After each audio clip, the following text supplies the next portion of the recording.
as the world honors Catherine O'Hara's legendary career, from iconic roles to unforgettable one-liners, and yes, those wigs. We're looking back at some of her best moments with E! News. Of course, one of her most beloved roles is playing Macaulay Culkin's mom, Kate McAllister, in Home Alone. While promoting the film's sequel in 1992, Catherine joked with E! about how surprised she was that the chaotic family adventure wasn't a one and done. From the mother's point of view, how could I do this again? How could we do it again? It didn't seem possible, because I had really looked at us as perfect parents in the, basically, not perfect, but basically very good parents in the first one, who just happened to make this horrible mistake. And then when the idea came up of doing it again, I thought, oh, no, that's not us. I was like, well, who would I be then? I'd have to be a whole different mother to do it twice. So Kate hasn't really learned anything, or? Exactly. Exactly. That's the only way I could really justify it for my own mind. For Kate's point of view of doing this, is that she didn't learn anything. They didn't learn anything from the first time. And I think they've blanked it out. But even at the end of the first Home Alone, when they're reunited with him and he tells that he grocery shopped, and they all go off their separate ways. It's not, you would think they would stay there and talk about it and sort of work it through maybe and, accept what they've done and say, gee, how can we avoid this? And nope. He's just left alone. He looks out the window and sees the man across the street. It's like life goes on. And no, we didn't do that. That wasn't us. No, you must be thinking of someone else. I've never done this before. Not long after, she cemented herself as a holiday icon again, lending her voice to Sally in Tim Burton's The Nightmare Before Christmas, officially becoming part of both Halloween and Christmas tradition. Back in 1993, she chatted with E! about how she created Sally's soft, dreamy voice, and shared some sweet memories of her own family Halloweens. You start doing voices and from reading it, and they sent me the pictures, all the drawings of Sally, and that kind of gives you an idea of how she might sound. I actually, at the beginning, tried to do more of a broken voice, because I thought her voice is as untogether as her body, is stitched up as her body. But that kind of thing, I just think, can get in the way after a while. It's like, okay, enough with the broken voice.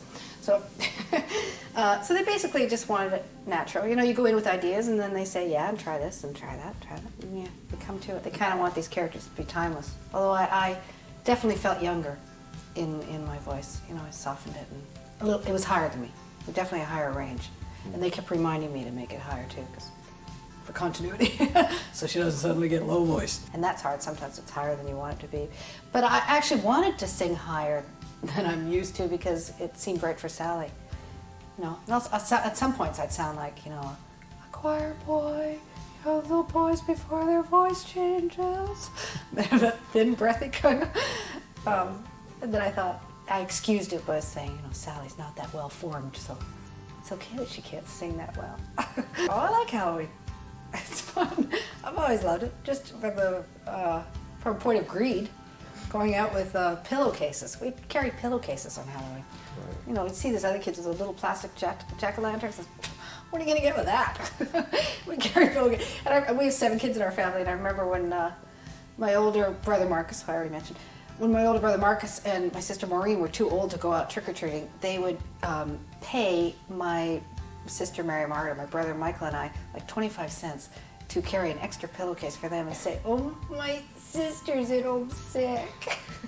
She can't come out trick-or-treating. Before Schitt's Creek, there was Best in Show and her decades-long creative partnership with Eugene Levy. From sketch comedy roots to mockumentary magic, the duo told E! in 2002 about their working dynamic, low-key foreshadowing the heart and humor that would later define their TV legacy. I mean, since SCTV, Guffman, Waiting for Guffman, we had the restaurant scene was probably the one scene where at least there was 4 people and not a whole bunch of people. Yeah. And that was a great thing, but she wasn't my wife back then. No. So, it's great working with Catherine. I mean, it's, it is, and I hope that more projects come up in the near future where we get to do something together. Really fun. And, between takes, just all the goofing off and making each other laugh. Yeah. And it's it's a great light atmosphere. Even though, we're all working hard and trying to be professional, it's just a great lighthearted life. That beats work. Oh man. Then came Schitt's Creek in 2015, where she reunited with Eugene Levy as the iconic Moira Rose. Back in 2024, Catherine gave E a little taste of how Moira would react to her character Delia Dietz in Tim Burton's 1998 cult classic, Beetlejuice.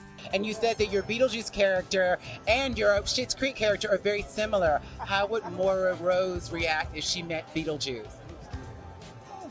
Right? I love your look. It's a little dirty.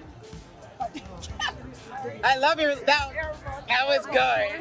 I'm just nervous. I'm presenting tonight. My brain is like, I'm presenting with Michael. You're presenting With Michael Keaton.